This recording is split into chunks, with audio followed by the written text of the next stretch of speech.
Ito yung walking path, trails around the river.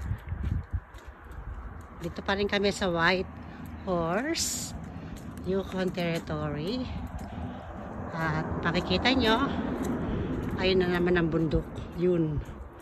Ito yung river. Ito yung trail. Ito yung walking path na lagi namin pinupuntuhan dito pagka kami napupunta ng White Horse.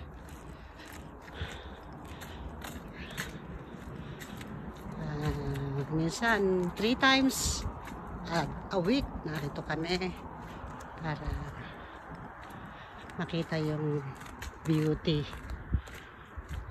ng downtown. Downtown to guys. Downtown ng White Horse, Yukon Territory. At sa kabilang side, ayan, makikita naman ninyo yung bundukin. Yan.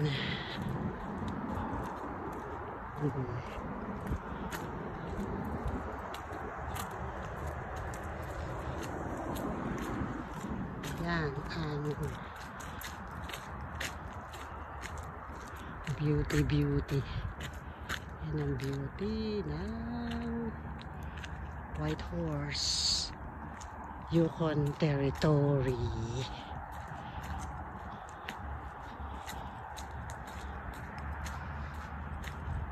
Oras ngayon magna 9:30 na. Maliwanag pa rin.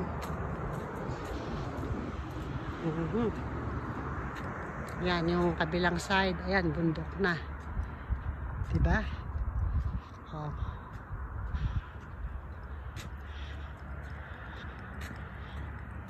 Ito yung boardwalk. Ito, boardwalk na to.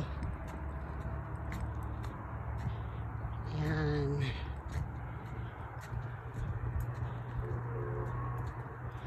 Marami pang ginagawa dito. Pinapaganda pa ang lugar na to para sa mga taong naglalakad. Ito, tinatawag nilang ito, ang tawag nila dyan ay Wheel House. Ito siya. Yes. Yeah. Okay. So, continue our walking. At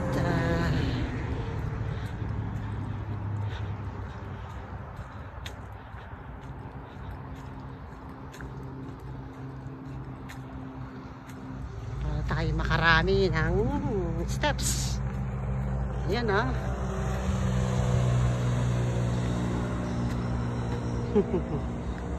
very nice. Oh yeah.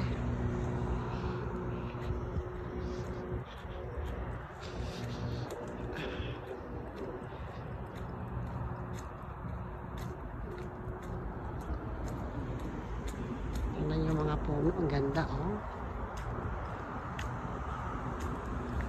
Okay, dito muna tayo. Continue lang kami sa walking, guys. Good night, everyone. God bless you all. Susan Tapia at White Horse, Yukon Territory. Bye now. God bless you. Bye.